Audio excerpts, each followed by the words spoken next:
We should be live. All right. Are. We are. Hi, everyone. Good evening. Welcome to the Empower Hour talk show. I am Hanifa. And I'm AL-Qamar. And we are back at it again, like we are every Monday at 8 p.m.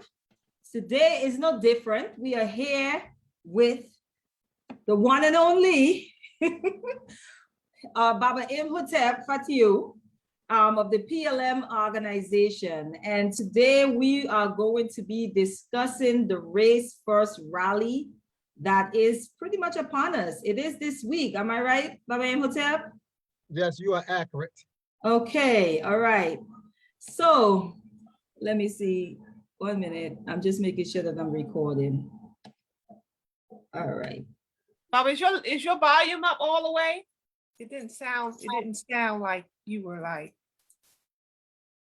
How about now? Yes, much better. So how have you been, Baba Imhotep? I've been great. I've been great. Meeting all the challenges head on and learning from those challenges and allowing the ancestors to do with me what I now know that I'm meant to do. Mm-hmm.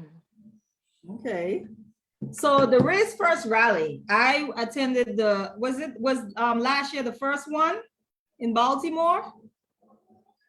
Yes, Okay. ma'am. So I was there last year and it was really, really good. From the before the march, Yes. and then at the park, once you guys convene at the park, the spoken word, the music, the words of encouragement, the upliftment, just the community, that energy, just being there. I mean, I had to leave a little early, but I was there and it was a wonderful, wonderful experience. I wished I could have stayed for just to hear everyone that was supposed to be speaking. But this year, you guys are back at it again. So this is the second annual Race-1st rally? Yes, this is the second. Okay, so now I noticed online that there were some other places that were hosting Race-1st rallies. How many Race-1st rallies were there across the nation? So this year there will be 7 Race-1st rallies this year. Oh, wow. Yeah, Baltimore, Maryland, Pine Bluff, Arkansas, Gulfport, Mississippi, Columbus, Ohio, Los Angeles, Philly, and Buffalo, New York. I love it. Buffalo, huh? Okay. You guys are all the way up there, huh? How were you able to organize all those cities in such a short period of time? Al-Qamar, you asked that question that I'm still trying to figure out myself. First, I'm gonna say this, right? And it may sound a little facetious, but you gotta literally kind of go insane to pull it off. Please break that down. Right. What is happening? You know, it's a lot of insanity involved, because it can appear that no work is involved, but it's 24 hours work involved.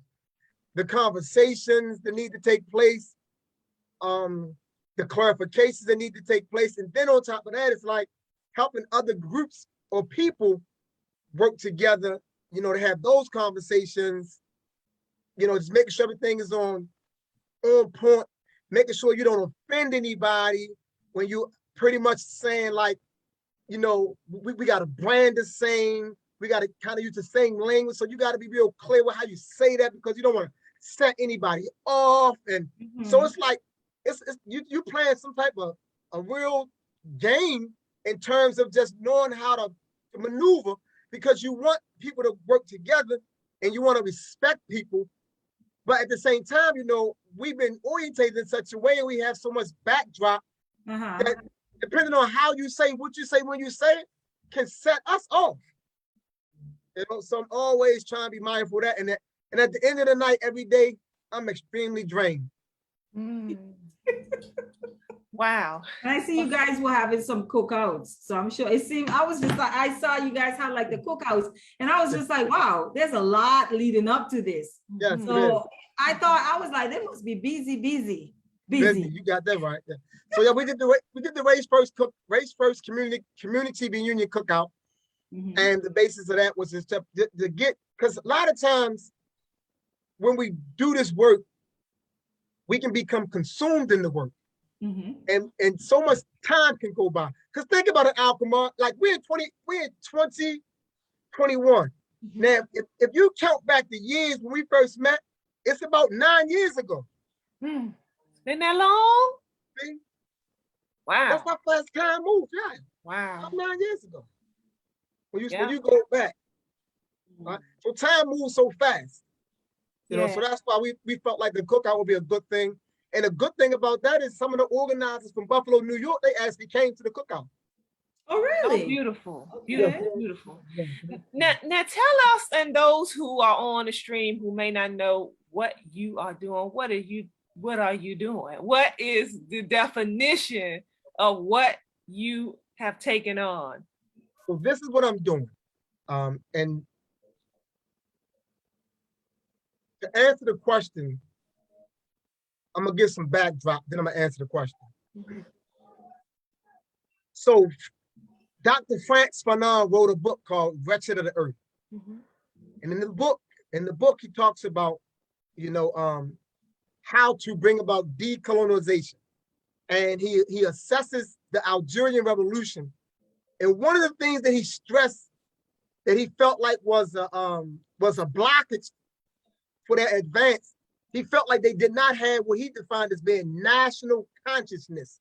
He felt like they had local consciousness, they had tribal consciousness, but not national. They didn't see themselves as a national group. They only saw themselves as a fragments of a larger piece, right? He understood that national consciousness would have aided them in being more successful. When I look at us, based off of that analysis, I look at us on the national level, we're the same way. There's no national consciousness.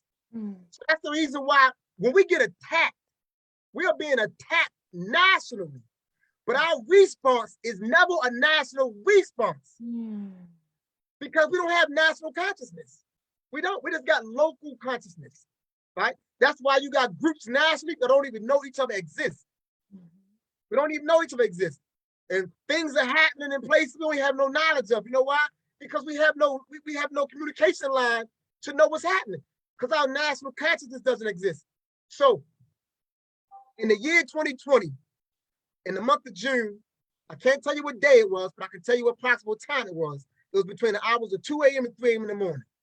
I was up thinking, contemplating, trying to figure out what are some solutions. And something came to me. It said, race first. That's what came to me. It said, do race first. So I got my sleep, woke up around noon, I did a live. I started saying race first, right? Nice response. 2 days later, I came back and did a live because I got another idea that came from somewhere. It said, do a race first rally. 2 days later, I announced the rally. We had the rally went well. The reasoning behind that is this. Race First doesn't ask anybody to relinquish organizational autonomy. The reason we can't get together, because people feel like they don't want to lose what they built. They don't want to lose leadership. That's what we're dealing with. Don't want to get leadership up. So we can never build anything. Struggle. That's what it is, right? So Race First says, keep your organizational structure, keep your leadership. Let's lock into a national network. Race First is a national platform that links us up. I'll give you an example. Right now in Ohio, we have Cleveland, Columbus, and Cincinnati working together on the Race First rally. And the organizations that are working together never even knew of each other. But because of Race First, they're working together. Right? So Race First allows us to push into a network that connects us. It connects us. So I'm pushing for connectivity. So the motto is, let's get organized. Now, the definition, the working definition that I provides, to be clear, that I provides is very simple. Thought and behavior that places the social, political, economic interests spiritual well-being, and overall material survival of the Black race first to facilitate African sovereignty. That's what every other group of people do. That's right. You know, so that's the definition, it's basic definition. But it's about being organized. It's about creating national consciousness that gives us a national identity. Because right now we do not have it. We do not have it. And we need to work towards that. So I was on an interview yesterday with some sisters from the new Black Panther Party, right? They just heard about me, and it's my first time talking to them. So that's just through Race-1st, a lot of people are being connected. And we're beginning to work together. Next month, I'll be in Coldwater, Mississippi, you know, with the brothers down there. And we being connected through Race-1st. Is that with Brother Lewis Ali? No, Patrick Alexander. Patrick, that's right. I'm mixing the warriors up. Yeah. Can you let the listening audience, just so we're clear on what you're talking about when you say a national consciousness? Yeah. Like, because just to be clear, because there are those of us who just might say, what are you talking about? Are you talking about American? Like, can you just be clear on what you mean when you say that? So now, this is what I would say too, right? This is where I'm at. So at 50, we don't have time to play around with. So I say this right here. Race-1st is for Race-1st people. I'm gonna tell you why I say, I'm gonna answer your question. I'm gonna tell you why I say that. I'm gonna tell you a question that I would never ask you. I would never ask you, why do you drink water? It's understood. I would never ask you, why do you eat food? It's understood. It's understood because I know that it's natural. See, Race-1st is natural. We just don't know that it's natural. So I'm not going to explain to anybody why I do anything that's natural. It makes me a fool to explain to you why I drink water. I'll never do that. So I'm not in the business of explaining to anybody why we do Race-1st. However, I will answer your question. National consciousness says that at the national level, not at the city, not at the county level, but at the national level, how we see ourselves in terms of our consciousness is the same, right? And that sameness is based in our history and our culture. How do we get there? The first principle of Race-1st, as I'm rolling it out, is Black consciousness. Necessary to Black consciousness is historical awareness and cultural understanding. So some of us are going to have to be about the business of doing some studying to get to national consciousness. You're not going to go to bed at night and wake up with national consciousness. It's going to require some work on your end to get there. So once we get in the business of doing that, then we can begin to do the national consciousness. The need for the national platform is Race-1st because it links us up, right? Because there are a lot of individuals who are doing the work and they are sincere and committed, but they just have not had a serious study process to deepen them, right? So even Kwame Nkrumah recognized that. One of the first things he did in Ghana is he began to build a school to teach revolutionary practice. And he invited the whole entire Black world, come train revolutionary theory here, right? We gotta know that to be good at doing anything, you gotta study. Right. And we gotta understand that liberation, sovereignty, empowerment, whatever words you wanna use, right? We gotta understand that it requires a level of study to understand how to execute what we must do to effectuate what we say we wanna get to. To realize it requires study. I can't become an electrician without studying. I can't become a doctor without studying. I can't become a mechanic without studying. So why do you think you can become a revolutionary, a freedom fighter, a sovereignist, a warrior without studying? Why do you think that way? It's an impossibility. We must study.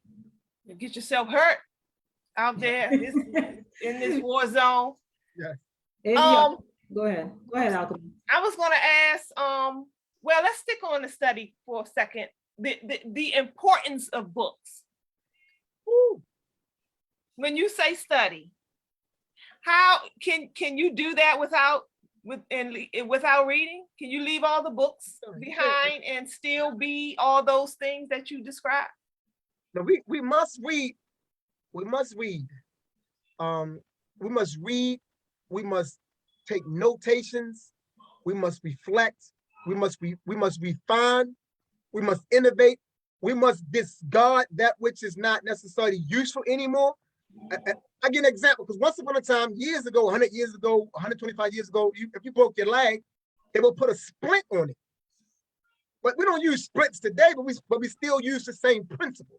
You know what I'm saying? They may put a cast on your leg now, but once upon a time it was a splint, right? So we got to know that as we begin to read the books and listening to the wise wisdom that, you know what I'm saying, that the elders that we do still have in our presence and things of that nature, and those brothers and sisters that are sincerely doing the work and good in their craft, we got to be willing to listen to them and think about what they're saying. And any and everything that's good for us, we should adopt. The best of what the best of what Malcolm X gave us, we should adopt. Right? The best that Marcus Garvey gave us, we should adopt. We should take it on. You know what I'm saying? And that's what it should be about. And we should not be afraid to say, well, this is the best. You know what I'm saying? One of the things I say all the time, you know what I'm saying? A lot of times people get messed up about it. And I make these points is that when we look at some of the organizations back then, they was moving so fast. I don't believe Marcus Garvey had a serious screening process. And it's no fault to Garvey. Garvey is Garvey. You know what I'm saying? But just me, my job in the 21st century is to look at my ancestors, to look at them, right? And to learn from them. And when I see how rapidly he grew, it could not have been a serious screening process in place to make sure the right folk was getting inside the UNIA. And we need that. We need that because our enemies are master magicians at using us against us. Big time. You know, so we need a serious screening process. So I guess what comes to my mind. That's what studying is about. It's about just being able to go in and study and innovate where you got to innovate at. You know, discard where you need to discard it. What's good, you got to take it on. And lastly, you must change from the inside out. You must get cleaned up from the inside out. That has to take place. Right. No, as you were speaking, the what you call it, the Black Panther Party, COINTELPRO, like that came to my mind where when you were mentioning screening process, and still, you know, sometimes people still get through for whatever reason, you know, and these things, you know, happen. But when you was discussing cleaning from the inside out, you know, someone might see an organization like PLM or just they come to the Race-1st rally and there's organizations there. And as you were talking about, you know, cleaning from the inside out, I think even if we look across social media, people seem like they want to read 2 books, you know, and then all of a sudden they're revolutionary and they're ready to, you know, be in the front lines, you know, which I find problematic, because I think if you jump in prematurely, you know, you can end up either messing yourself up or messing the people that have worked years and years to build those organizations. So I agree, as you were talking about the screening process, I totally agree with that. I just know that sometimes, you know, people kind of sip through the cracks, I guess, is what I'm thinking about. As you were speaking, the Black Panther Party came to my mind. But yeah, go ahead. For a point of clarity, no above ground organization can totally prevent infiltration. Yeah. You can minimize infiltration. So that's why the screening process is necessary. Okay. When there's no screening process, now you got 100 infiltrators in. You got 100 psychopaths in. You got 100 cowards in. You got 100 jealous people in. So the screening process is not just for the infiltrator, it's also for the toxic people who don't even know they're working against your best interest. Because it's a lot of insanity amongst us. Like you just said, you got people in our communities that are totally incapable of leadership, right? But they are starving for leadership. But they are totally incapable. They don't have the psychological fortitude. They don't have the spiritual stamina. They don't have the emotional stability. None of the stuff is needed to be a leader. Right. And these people end up in our organizations. So when I say screening, I'm not necessarily always worrying about the enemy, right? Because a lot of our downfalls is from the backwardness in the weakness that's allowed to linger amongst us. We got to clean that crap up. You know, you got leaders that want to be leaders, but they want to be beaten on a woman. You know, you got that type of stuff, man. That stuff is not cool. Yeah. That's not cool. Yeah. You know, there's nothing cool about that. You got males that potentially do this.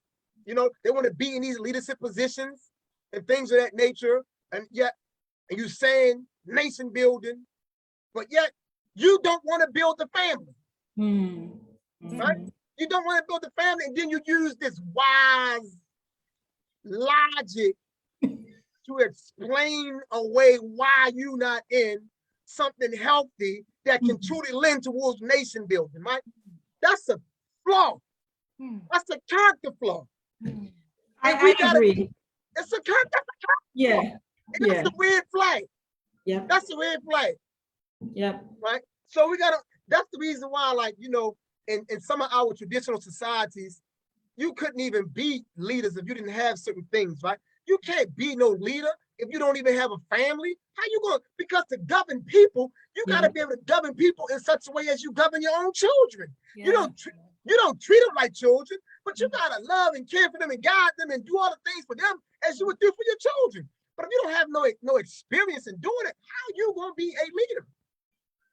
Yeah, that I agree, Baba Imhotep, because I'm just like, the family is the foundation. Like, how are you building a nation without your families being intact anyway? So you have to, if you're going to start talking about that, you have to be building that, like you said. What are you governing before you come out and try to govern, you know, the people? Like, what do you have to show for that? You know, it's the same argument or the same conversation that people were having years ago. Like, can you be pro-Black and in an interracial relationship? Absolutely not. Absolutely not. How? That was a conversation. I'm just like, yes, that was a conversation. Al-Qamar, you remember? You mean to tell me that the pro-Black brother can't have a Becky and still be pro-Black? That was the conversation. I was like, huh? Just messing around. Right. I'm just like, do we need to read these? Like, do we need to bring the definition of pro-Black to the forefront again? But we have a question in the audience. Someone asked, why not the international consciousness first and the national consciousness as its supplement? Why not the international first and then the national as the supplement? Yeah. Is that the question? That's the question. I understand the question, but from a place of organizing, my prophecy, organizing historically, how I understand international is worldwide. It'll take forever to get us on the same page worldwide. Yeah. So it's like, that's trying to come from the macro to the micro. That'll take too long. It makes better sense if we in the USA, because when I say national, I'm only speaking about us that's in the borders of the USA right now, because that's where I'm at, right? Although I'm Pan-African in thought, but I know you must start your work where you are at. So since I'm within the borders of the USA, so we must be demonstrating some things here first before we can begin to link up. So case in point, what makes us stronger internationally is how we have demonstrated our ability to be together nationally. It makes us stronger internationally. But how can we have something internationally strong if we still fractured here nationally? It ain't happening. You know, so I would say for me, I think a better approach is to move from the micro to the macro rather than trying to reach the entire world. I stand a better chance of connecting with the brothers and sisters in the borders of the USA than out here. Case in point, I don't have no connection to the brothers and sisters in the South Pacific. None at all. I don't know anyone that's in the South Pacific. So I can't even begin to get the message there. Right? I don't have a connection with anyone in Brazil. So I can't get the message to Brazil. I don't have that connection. Right? So international is too large and too broad. right? Start nationally, grow it out, become international. Yeah, that's one of the It's the that's same- one of the It's the same, lessons. sorry, Alcom, I was just gonna say, it's the same inside out concept, by the way. Yeah. Starting inside and working outside. Yeah, go ahead, Alcom. Starting with the nucleus family and then moving from there, all that. But I was just going to say that was one of the lessons. I'm always getting valuable lessons from you, but that was one that you taught me years ago that stuck with me, that benefited me in organizing. That, you know, oftentimes we think, you know, let's just get the whole community in one room together and let's come up with a master plan and let's all, but I had to learn from experience that if you want to go nowhere fast, then you take that approach. Right. Usually, you know, you only need a few strong, good, powerful people in the room at one time to start the organizing and then go from there. Because yeah, what you were just saying, you got to start from small and then build out, because too many personalities, all that kind of stuff in the room trying to get work done, and that's the quickest way to get conflict. I was thinking about Garvey the other day, and I was just like, you know, the one God, one aim, one destiny. I was like, we can't even get past the one God. My gosh, like we're still stuck in. Everybody's like, well, no, I don't believe like that. That African spirituality thing, that Christianity thing. I was like, we can't even get past that part to even get to the one aim, you know? And so I was thinking about that the other day, and I was like, it's as you were talking even about internationally, Baba Imhotep, I'm just like, even here in the diaspora here, we have all these splits coming up, you know? Oh, you first generation immigrants, so you can't relate. We're ADOS over here, we're FBA. I'm just like, what? You know, I'm to the point now where I just see it as plants. I see it as plants. I just see it as things could be going a certain way, and then you'll see this thing come out of left field, and it's all of a sudden now this new division, and I'm just like, where in the world did that come from? Like, no one was discussing it, and all of a sudden now it's on the center stage. How? I personally believe that like people that look like us are literally planting and storing up certain things, you know, just so whenever like they see some strength coming up, you know? No. Yes, I agree. COINTELPRO 202. Back to the, I'm sorry, you had a thought? No, go ahead.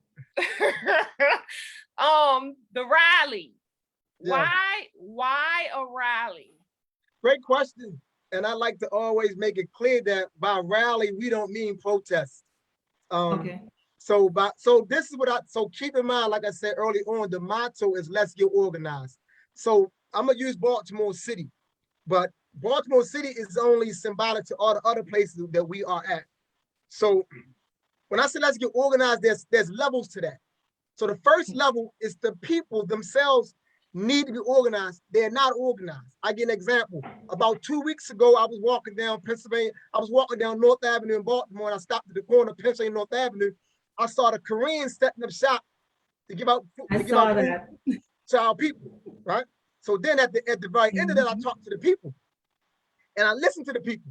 So the people was like, you know what I'm saying? Yeah, you know, I wish we had more Black people doing this. You know, they really looking out for us. You see them, the Koreans, they really trying to help us, blah, blah, blah, blah. So I'm listening to their level of consciousness about what's taking place, right? And instantly they automatically went to, I wish more Black people was doing this. In reality, Black people are feeding the people. That same corner where those Koreans were at is a historically Black institution, the social club. It's the oldest Black social organization in the country, started in 1909.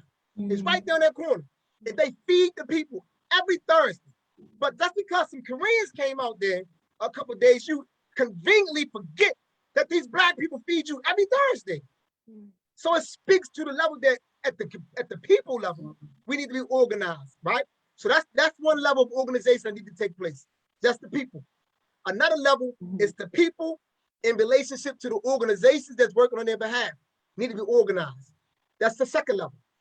The third level are the organizations that doing the work need to be organized. So what the rally is designed to do is to facilitate that level of organization. So this year, we got speakers from the new Black Panther Party. You know, we got speakers from the Masi warrior clans that's going to be there speaking this year. You know, we got a speaker from the UNIA. You know, so to get to what I'm trying to get to show that these are the people that's doing the work. They're gonna set the information tables up so we can see, because community organizations, Black organizations, are resources that oftentimes our people doesn't know that's there, because we haven't organized on how we're going to get it to them. So the Race-1st rally is a means to that end. It's just us declaring that we are going to organize ourselves. And we're going to organize ourselves for what? African sovereignty. And how are we going to do that? By connecting and relating to one another. That's what the rally is about, essentially, among other things. But basically, it's all about let's get organized. We're organizing for power. African sovereignty is power, you know? So that's what it's about. How are you paying for all this?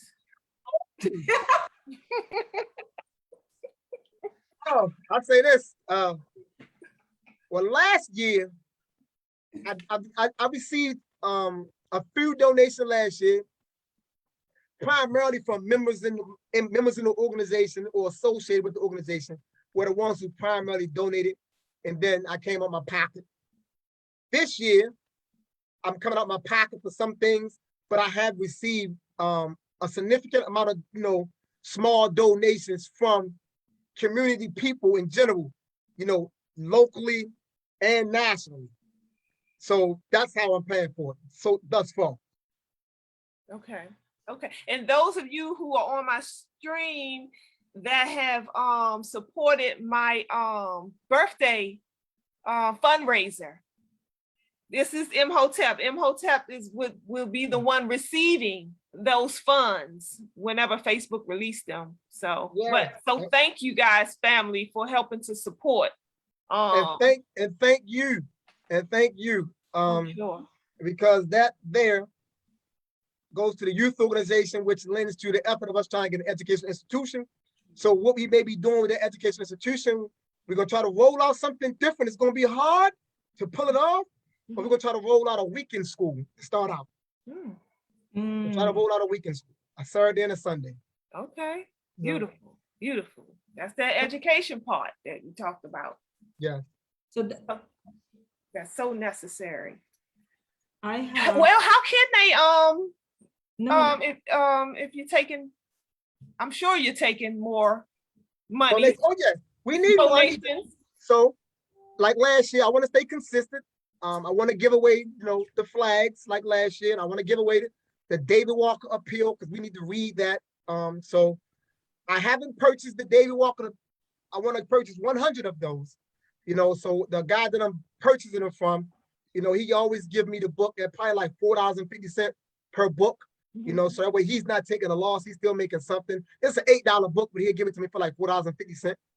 So I'm trying to get, I need 100 of those books. So if anybody want to donate to that effort, you know, they can donate at, you know, Cash App, the Cash App sign, Race-1st Movement. And that's first 1ST, Race, RACE 1ST MOVEMENT. Yes, yes. David Walker's appeal. You know, I've heard of the book before I got it in my hands. Thank you very much for that gift.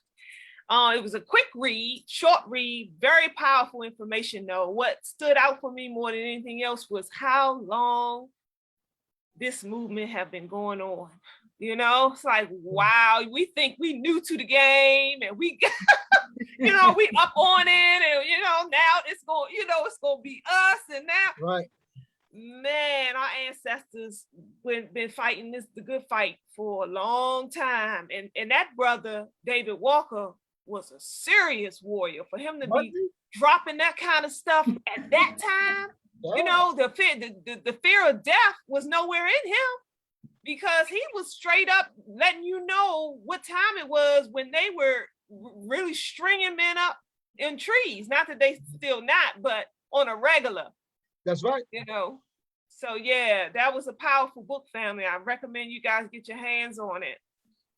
It's important to get those stories out there as well, because some people really believe like our ancestors were just sitting there taking whatever they were being given. And so like learning about all the different revolts and all of those things that happen across the nation is very important. It's important, especially for our youth to know, because as we go along, we see they're trying to change the narratives here and there. But Baba Imhotep, I know you were talking about once. So the rally begins at what time? So we assemble at 1 p.m. at the Henry Highland Garnett Park. And that's located in Baltimore, Maryland on Drilled Avenue and Lafayette Avenue. Henry Highland Garnett will assemble there. And what we'll do there is we'll conjure up the ancestors, the warrior ancestors, the energy that, we'll have some dialogue, we'll have some discussion, we'll have some monologue taking place for about 30 minutes. And then we'll walk west on Lafayette Avenue for about 13 minutes. And we're going to end at the Lafayette Square Park, which is Lafayette Avenue and Carrollton Avenue. And then the rally itself will begin to roll out around 2 p.m. And that's when? August the 28th, this Saturday. This Saturday, 1 p.m. at Henry Highland Garnett Park.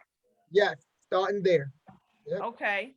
What are you expecting to rally the people around? I mean, we understand the organizers, like you said, we got to rally the organizers. But what about the people? What is the mission for the people that are participating? The mission for the people is the whole objective is this. So, like I said, it's the 3 levels. So let's get organized. So the people, as they are being engaged and pulled in and being introduced, then those groups that are doing the work, we should be engaged with the people to organize the people. So the people need to know, put it this way, the people have to come to understand that we have to place ourselves first. So the people are being organized around the principle of race first, right? We want to raise their awareness to why race first is what we must demonstrate, because race first becomes the solution. It becomes the solution. And why do I say that? Because people say, man, how you gonna say that? You know what I'm saying? That's no panacea. It becomes the solution because if we place ourselves first in all situations, we're gonna save ourselves. If we place ourselves first, we'll save ourselves. If I think about you before I think about another ethnic woman, I'm gonna hold you up, right? If I think about you first, then I'm gonna check anybody that's not doing you right. If you think about me first, or the black man first, before anybody out there, you know what I'm saying? If we don't stop saying stuff like, well, black men don't protect black women. So that's not a race first mentality, because all of us had some bad experiences by the other, you know what I'm saying, gender. You just got to know how to handle that. You got to know how to handle that. Everybody had some bad experiences, you know what I'm saying? And we sit down, we can talk about it. Yeah, my first girlfriend, she did this. My first boyfriend did this. So we all had bad experiences. That doesn't give us the right to throw a blanket on the other gender of our race. You can't blanket indict all black men. You ain't seen all black men. I can't blanket indict all black women because I haven't seen all black women. All I know is this: my mother. I don't think another woman in the world can match my mother. My mother is beautiful. You know what I'm saying? My mother done things for me. My mother came into court one time. I was dead caught up wrong. I knew I was wrong, and everybody in the world knew I was wrong. But you couldn't convince my mother I was wrong. She said, that ain't my son. You know what I'm saying?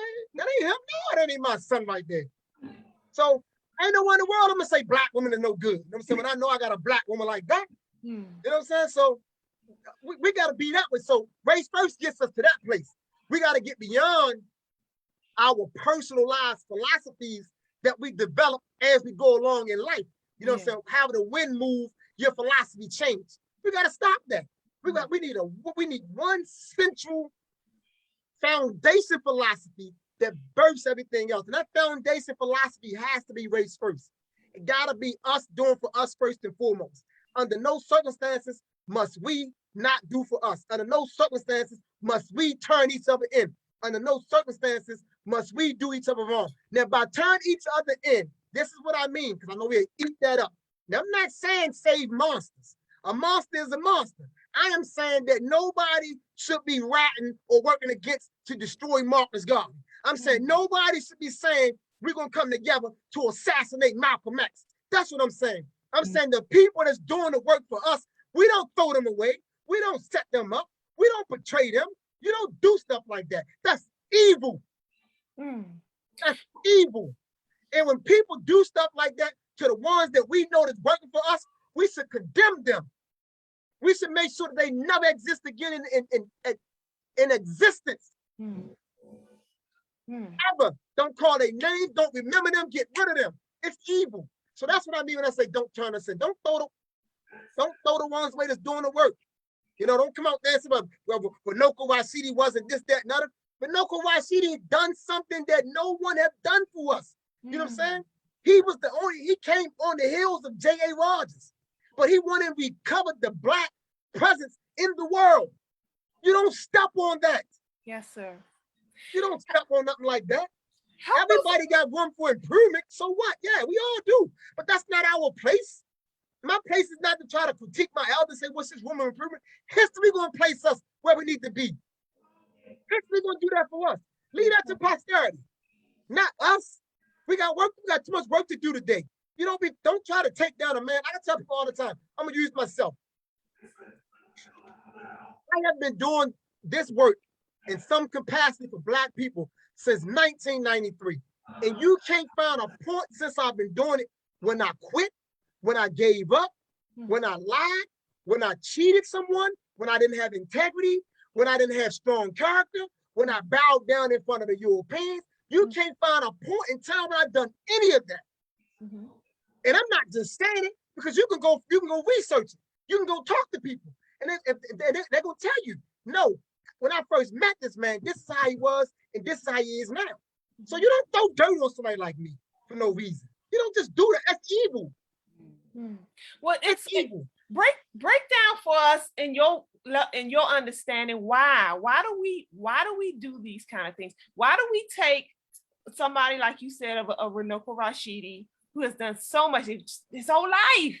You know, for the best part of his life, he's used to go around the world and grab and find artifacts that relate to us and bring us back that information and bring us back all the beautiful stories of our history and culture and what that does to build up our own self-esteem and our children's self-esteem when they can see themselves like in those characters. And then when one or two things that we feel is beneath us or outside of the character that we deem is fitting, we dismiss the man entirely and completely. All the decades of work he done for us, we throw all that out the window because of one or two things that we disagree with him on. Why do we do that? Oh, now there are a number of reasons why, and I've been thinking about this for a very long time. Traditionally, people says they define, most people define insanity. They define insanity by doing the same thing, expecting to get different results, right? I don't say that. I don't use that definition, right?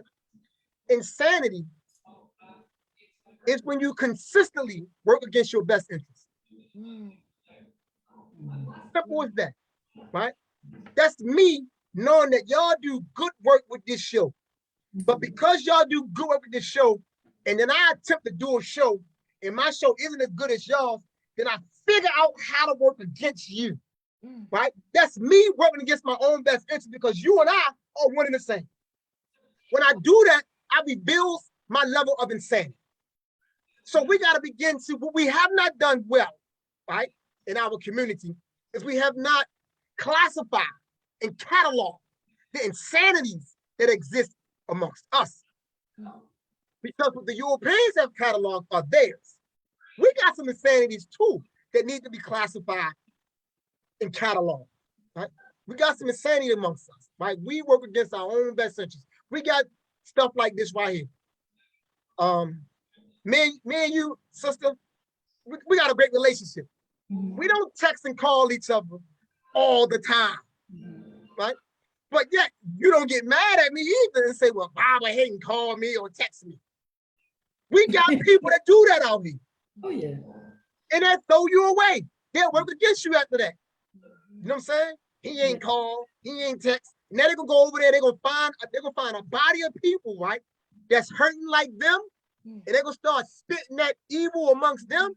And them people, because they hurting too, they're not gonna give them any sound advice. They're gonna feed the evil. So now this person is only mad at you because he or she feel like you haven't contacted them enough. Yeah. So we just basically we have various levels of insanity within our community that's not being addressed. Another one I think is not being addressed, that's insanity, and that we work against our own interests, is this whole gender war between us. This whole, and we never want to take personal accountability. If I say, you know what I'm saying, the brothers, you know, the girls, some brothers need to step up more. The first response gonna be, what about the sisters? Or vice versa. It's like, you know, I stopped trying because I realized that, you know what I'm saying, it's the sensitivity level around it is so tender. And it's like, it's almost nobody wants to accept that I need some work. Hey, me, Al-Qamar, Badria Malik over here, I am not perfect. I got work to do. You know, I'm going to get in the business of doing the work on me. But it's so many of us out there that's not willing to do that. Well, so this whole gender war, help us. That's a part of the same. That's a part of what we just got finished speaking about. Yes, people, like I said early on, people are hurt on both sides. And due to that hurt, they feel a need to throw a blanket on the other. And anything that's said, it inflames the other person. Like, case in point, I've had those conversations too. You know, you try to say something to brothers about where brothers need to tighten up at. The response is, well, the sisters, this, that, and other. This conversation about sisters. My position is this. And I said, I stand on it. It's not my role to try to correct sisters. Now, granted, you know, I can talk to you and we can have discussion, but my role is to make, you know what I'm saying, is to bring up men, because I'm a man. And I know I know the type of men that I like around me.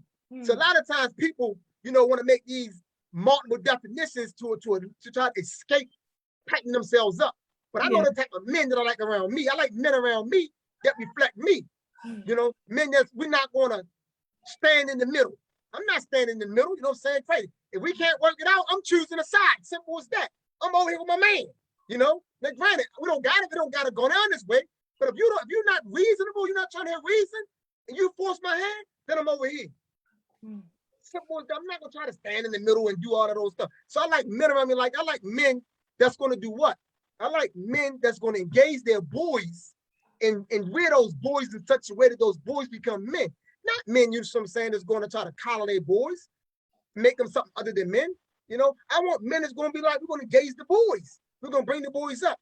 I want to be around men that says, you know what, the first and foremost, that we're going to do what we got to do to change these communities. And I don't have a problem of being out there in the community. So let's go out there and do what we got to do. Let's go out there and engage that criminal element that we keep talking about. You know what I'm saying? Go out there and engage that element. Those are kind of men that I like around me. You know what I'm saying? So yeah, I'm going to talk to men because I think that's part of my duty to help the men come up. So oftentimes people push back and say things like, well, what about the sisters? What about the sisters? We ain't talking about the sisters. You know, now if the conversation is about the sisters, then yeah, but the conversation is not about the sisters. This conversation is about men and vice versa. I think the sisters need to talk to sisters, but I know a lot of times that's not a sensitive thing. You see what I'm saying? Because the sisters be like, well, the men, they get off. Ain't nobody checking the men doing this. But what I learned this, I'm gonna tell you what I learned about being in the movement is this right here. And I'm speaking from PLM position, right? When I see men mess up with women, I see women messing up with men. They both messing up together. But when they come out, they want the brother to get his head smacked on. But they in that thing together doing wrong. They equally being sneaky. They equally holding secrets. They equally doing things they shouldn't be doing. And then when you don't get what you want, because you was thinking that you was gonna put your claws in this potentially powerful brother, and you gonna get him to yourself. And when you don't get him, now you're gonna spill the beans on him because now you want the men to check him. But y'all already been doing wrong. I see what you're saying. That ain't the truth. God off the truth. Baba Imhotep, so my question is, I know we were talking about like, we find, well, people would say throwing the baby out with the bathwater. That's really what we were just talking about as far as like what they call cancel culture. How do you, because I was going to ask you, how can we, but I want to make it personal to you, because you can speak on you. How are you able to separate maybe something someone is doing or have said or have done that you don't agree with from the work that they've actually contributed, that have actually helped you on your walk? How do you separate those two? First, it takes maturity. Okay. So for me, I'm not threatened by anybody's intelligence, nor am I intimidated by anybody's intelligence, nor am I insulted by anybody's success. First and foremost, your success doesn't insult me. Okay. Success inspires me. Creativity inspires me. So it's easy for me to do that, because if I go into a piece of work, I'll give you an example, like J.A. Rogers. So he wrote a book, let's say give or take 100 years ago, like 90 years ago for the most part, you know what I'm saying? World's Great Men of Color, volumes 1 and 2. He wrote, Sex and Race, volumes 1 through 3. Now, he was working with the tools that he had at his time. And I read all those books, and I learned a whole lot from those books. But as I went on to continue to learn and grow and evolve, I can pinpoint inaccuracies in those books. Okay. I would never stand on a platform and talk bad about J.A. Rogers, because J.A. Rogers was a genius. That's the same for me. A person will learn a whole lot from me. But you're gonna, at some point, somebody will come along and you're gonna find some mistakes in me. Right? But my mistakes don't define me. So you just gotta say, you know what? No, he was off right here, but he got a whole lot right. All that I got right, that's what you take and you keep going. Right. Okay. That's what it's about. So we should not be in the business of examining our ancestors just to show them up. That's evil. That's a white mentality. You don't examine your ancestors to show them up. You examine your ancestors to innovate and stand on their shoulders to push their work further. That's what you do. It's not about trying to find where it was all fat and showing them up and then saying, well, I'm big and better, and beating your chest. Well, this is what I got. They ain't do this, I did this. You don't do nothing like that. That's the reason why the person back and listen to all the interviews that I've had so far on Race-1st. I tell everybody, the Race-1st concept, it comes from the book Tony Martin. I didn't hide that. You know what I'm saying? He wrote the book Race-1st. The book was about Marcus Garvey's movement and Marcus Garvey. Simple as that. He concluded that Garvey had a race-first movement. If you read Garvey, you hear Garvey use the terminology race-first. What I did is reintroduced and reconceptualized and provided what I believe to be a working definition. So for me, I feel like I'm advancing race-first. And it's not me saying it, because I've communicated with some elders who actually told me, like, listen, Garvey will be proud of what you're doing.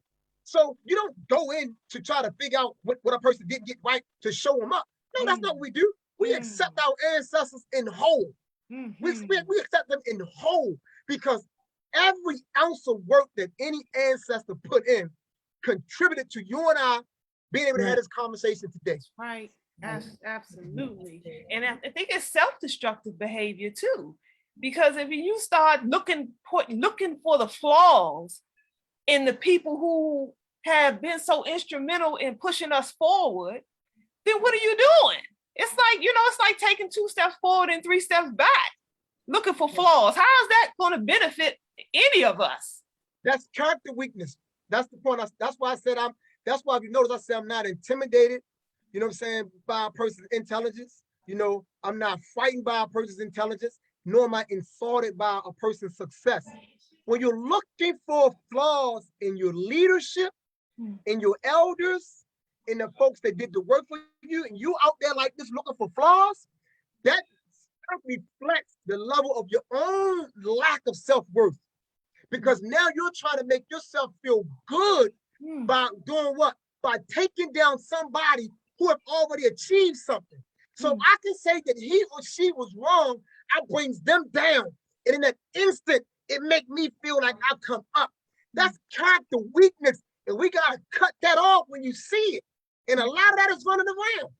A lot of that is running around. So those are weak people. And that's the reason why I'm always talking about character, because that's a conversation that we don't talk enough about, right? We got a lot of people that got weak characters. Yeah. Their characters are weak. They have no integrity. They have no sense of dignity. They have no honor. They have no respect. They don't have those things, because if you got any ounce of respect for your culture, for your people, you will not seek to destroy or deface the image of your ancestors. That's an evil. You're an enemy doing that. And I'm gonna tell you what, if you notice, I emphasize evil a lot tonight, right? Yes, I noticed. So let me explain that for the listening audience. For our ancestors in the African spiritual cosmology, evil was anything that lended to, cause, or bring disorder. That was evil. See, for us, evil wasn't this quote unquote devil. See, evil was you disrupting the order, breaking the order.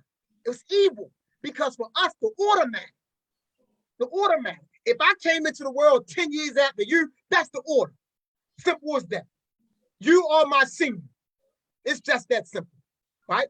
You know why? Because time moves. And then you know what? Somebody's gonna come 10 years after me. But if I'm trying to rush the process and jump over you, I'm evil, because I'm causing disorder. Expect.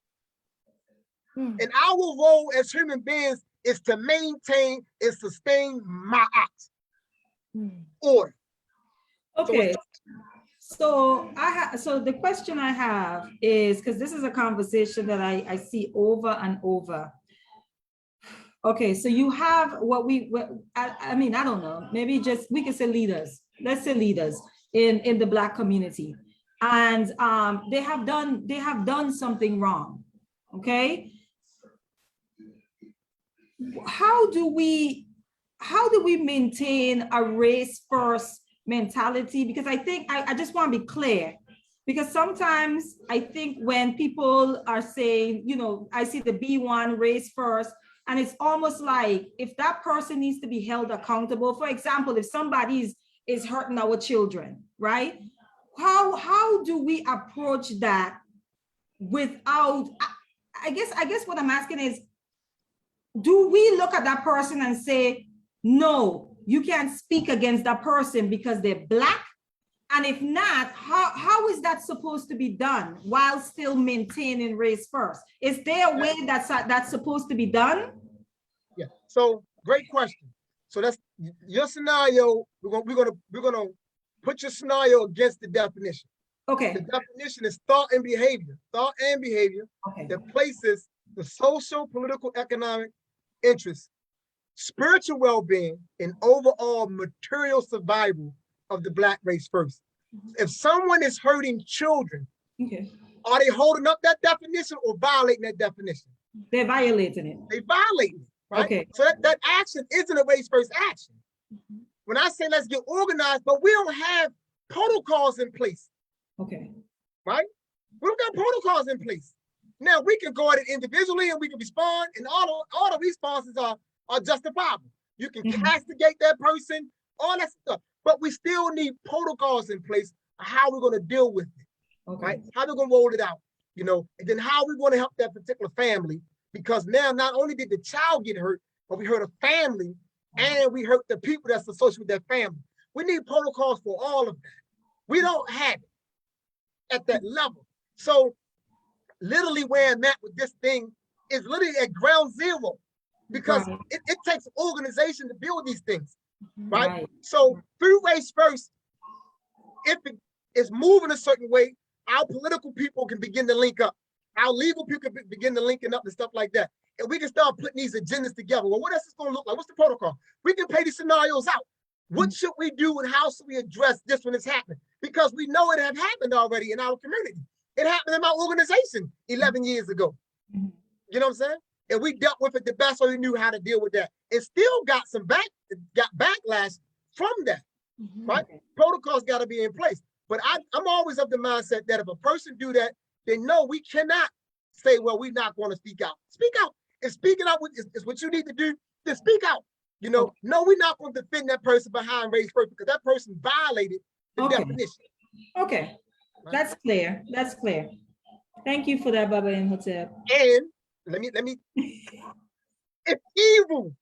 If they do that, that's evil. It's evil. That's gonna be my new code word. No, Al-Qamar, it's not evil. It's evil. You gotta put the hand in evil. Evil. You are a devil, a Satanist. No. Yeah, thank you for clearing that up, because I know that sometimes when you talk about, people be like, this is why, we end up protecting people simply because they're Black. And I'm just like, how do we, that's why I wanted to ask that question. Yeah. We gotta clean up. We granted, I understand the confusions that we're dealing with. I understand the mixed loyalties. And largely the reason we are like that, because we don't got protocols and processes in place. So if we was in our original societies, you're orientated a certain way. You go through something. See, over here, we don't go through anything. You just grow up. So you just grow up over here. You're not required to go through anything, to be instructed in anything. Like a rite of passage. Rite of passage, yeah. Right? So we got people, realistically, you shouldn't even be in leadership if you haven't been through some type of rites of passage and been sanctioned by some elders. However, we in the West, you do what you want to do, right? So that's what we at. But so that's what's going on. But we got to get to the place where we begin to put these protocols and things in place so we know how to do that. And lastly, in my studies in our traditional societies, and most of the societies that I've studied, we have a built-in mechanism that's designed to restore harmony and balance. It's built-in process. We don't have that here. So even when a minor infraction occurs, right, something that we should be able to repair, we don't know how to approach it. And something minor becomes something huge. Yeah. Right? Because we don't got the processes in place. We have the protocols. We don't know how, right? Like even if you take two people and you sit them down and you call yourself mediating, and let's say you had a great conversation. In most cases, they still don't deal with each other. You know why? Because they don't know how to move on afterward. Because we haven't been trained in how to even have the conversation. Even though they came and had the conversation, they don't know how to pick up and keep it going. They don't know how to leave it now that we've moved and worked through it. So what happens is that we go on and still have this awkwardness about us because we don't have the skill sets to just keep moving, right? So it's so much work that we got to do. And a lot of times when we address it, we can only hit it from different pieces and we discuss it. I like to always try to go back to the core and say, we got to start at ground zero and build out. And if that takes another 100 years, then let it take another 100 years. But let's just get it right. Speaking of, that falls right into my next question. You said another 100 years. I was going to ask, how do you lay a foundation and then it keeps going and then it keeps moving after you? So you can remove yourself completely from the Race-1st movement and it will still continue on and flourish. How do you do that? What is the process of doing that? Because I ask that because it's so often our organizations will get going, get strong, get mighty, get powerful. I think of the Nation of Islam under the Honorable Elijah Muhammad. And when Elijah Muhammad died, the whole thing collapsed pretty much with split. You know what I'm saying? Pretty much, it wasn't the same organization, and it took another few decades for it to come back, somebody else to take it and come back. So my question is, how do you take a movement like the Race-1st movement and remove yourself from it, and it still moves on into infinity, bigger and better, without you at the helm? What is the process of that? One of the processes is that we need to, if you think about what we build, should, to the best of our abilities, reflect the best of what our ancestors built prior to Europeans. And in those societies, we always had what is known as successions. So we need a process for successors, knowing that in the event that this person leaves, so on and so forth, this is how it's going to move. And lastly, the movement has to be institutionalized. It's the institutions, it's the institutionalization of the movement that allows the movement to outlive the person or persons that started. Meaning it requires definitions, it requires concepts, it requires protocols, and people got to be brought up in the ways of that they're living that. Because once you begin to live it, that's what's going to carry it on. So what oftentimes what happens is that we start movements, our movements are great, they grow fast, and a lot of people don't learn the concept, the definitions, the protocols, and things like that. You know, so when certain individuals leave, they don't know how to keep it going. You know what I'm saying? So we got to ensure that the transition into and coming into the knowledge of it is on point. And that's largely what you know, because when I first started doing this, my intentions wasn't to do it to the extent that it's taken on. That's not what happened. That was not, okay, do that. No, what happened is what I described early on.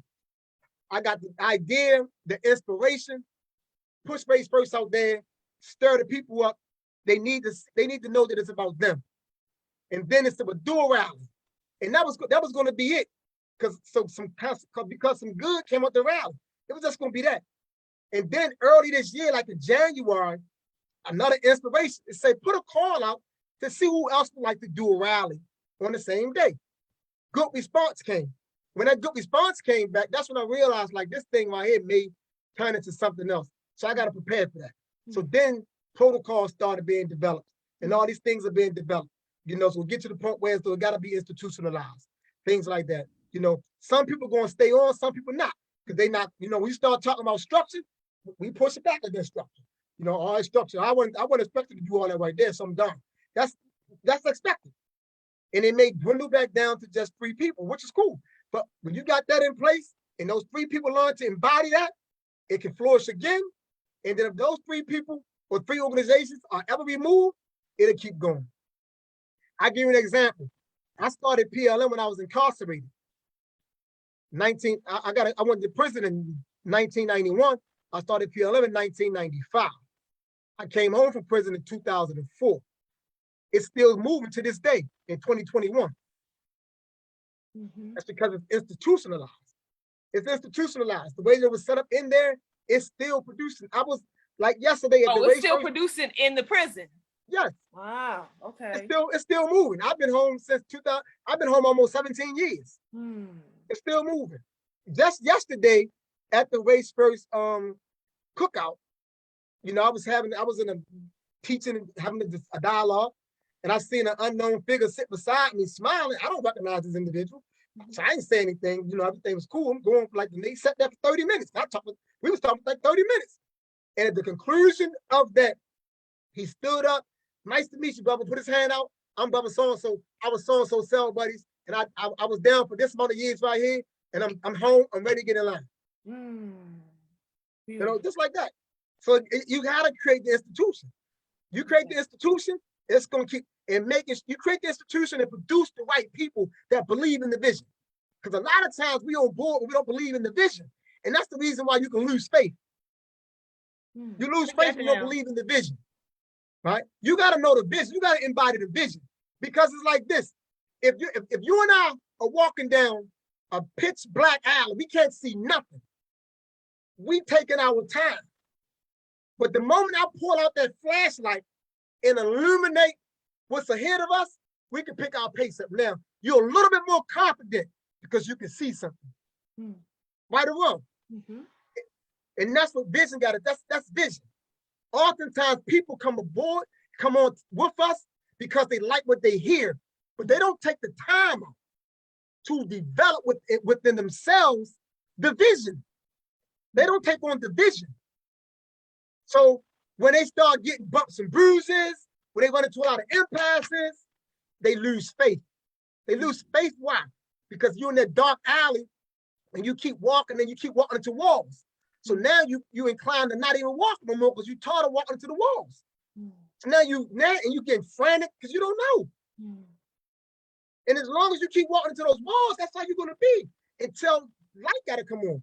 So when you get these organizations, these movements, like people got to get the vision. And that's what got to take place. If you get the vision, you can see it through to the end. You get the vision, you can see it through to the end. You know why? Because you don't need the person that the vision came through, because the vision don't belong to anybody. The person who revealed the vision is just the vessel through which the vision came. The vision does not belong to anyone. The vision is always sent to us from the ancestral realm. And if anybody begin to think that the vision is theirs, they evil. I don't think we're supposed to be laughing at that. Oh, I know. You can apply that same principle to relationships about not being able to see the vision, a long term effect.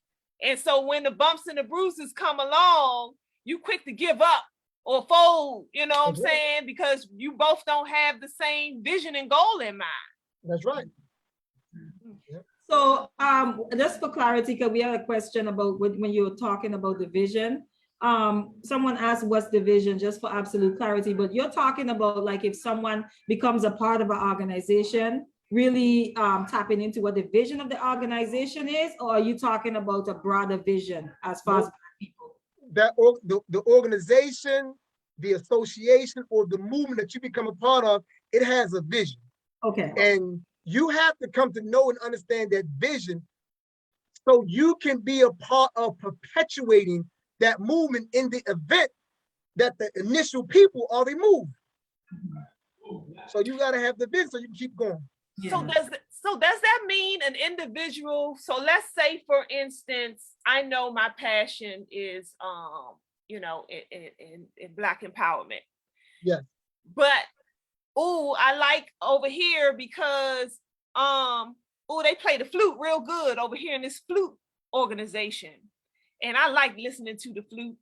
You know, so I'm gonna go on over here and join this flute organization outside of my desires and my strengths and my purpose. Am I making any sense? So it's like, is it the individual's responsibility to attach to a movement where that is their purpose or their mission in life? Or should we just get on board where anywhere? I mean, am I making any sense? It's you are.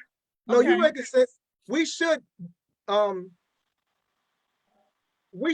always align ourselves with organizations or movements wherein the values, the principles, and the ideals resonate with ours, right? That's what it should be. We should be somewhere where this person or these people are actually doing what I want to do. It's just that they've already started doing it. So now I can come into that, I can fit into it, and I can lend all my passion to it because this is what I want to do anyway. So I become an individual who amplifies what's already there. That's what we should be doing, because that also helps you to stay on course, because it's doing what you wanted to do anyway. Yeah. They got the structure, I lend into the structure. Simple as that. Yeah. Right. What do you think about the individuals who they may not have the time or energy to put forth, but they got the resources, they got them greenbacks? That's a role too. See, and that's a role, and we got to be clear about this. All of us got a role, so you got to think about it. Most of the people that's behind the imperialistic invasions never touched the grounds. Yep. Yeah. Never touched the grounds. but they got an instrumental role they play. Yeah. Right?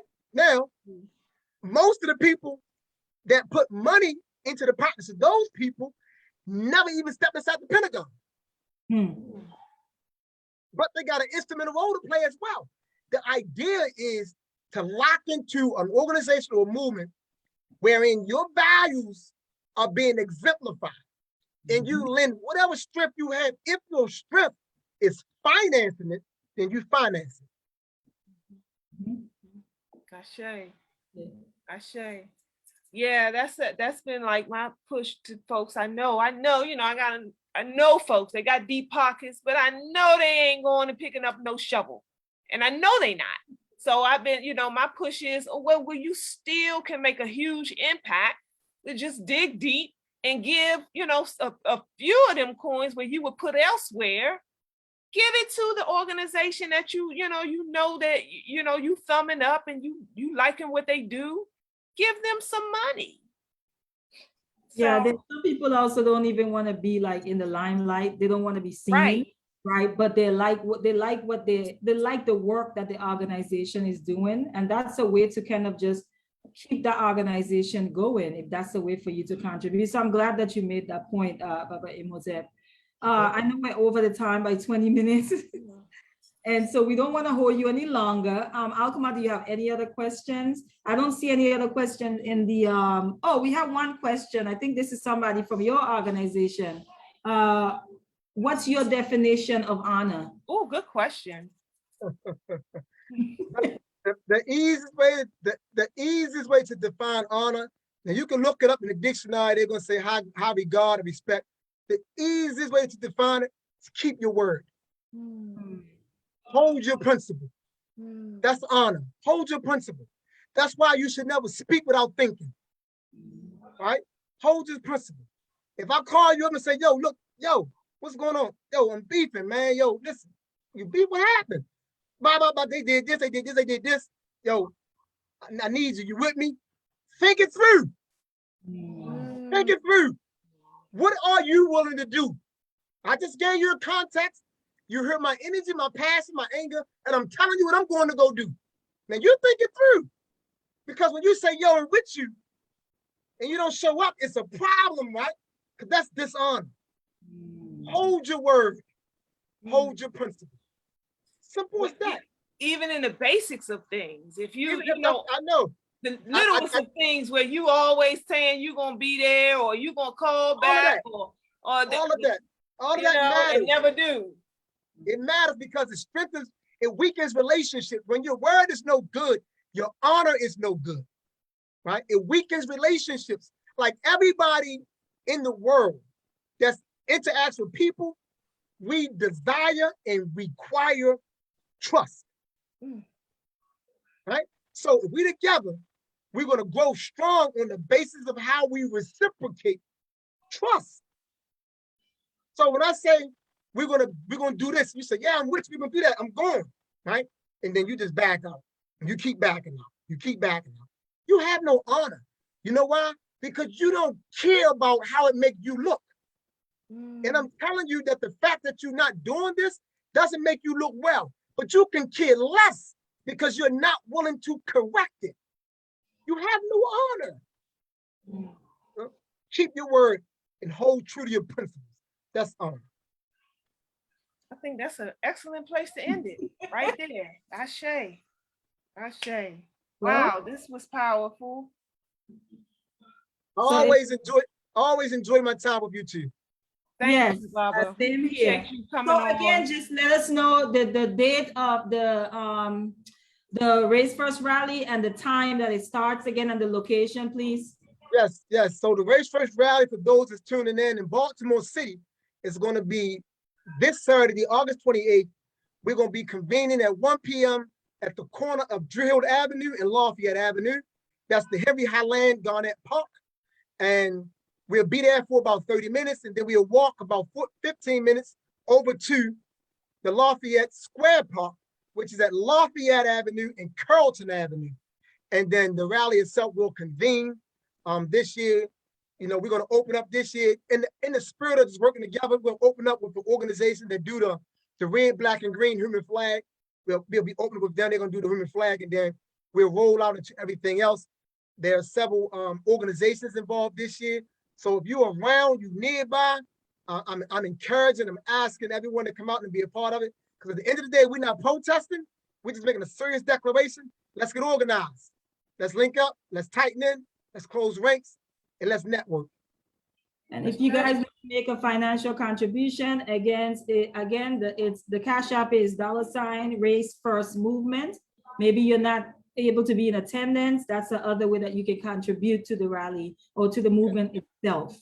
Okay. All right. Well, again, thanks again, Baba Imhotep. It's always a pleasure. We love your fire here at the Empower Hour, and we welcome it anytime. Absolutely. Okay.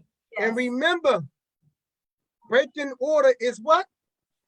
Evil. Oh. Guys, if you love what you heard, just make sure you share and follow our page at the Empower Hour Talk Show on Facebook.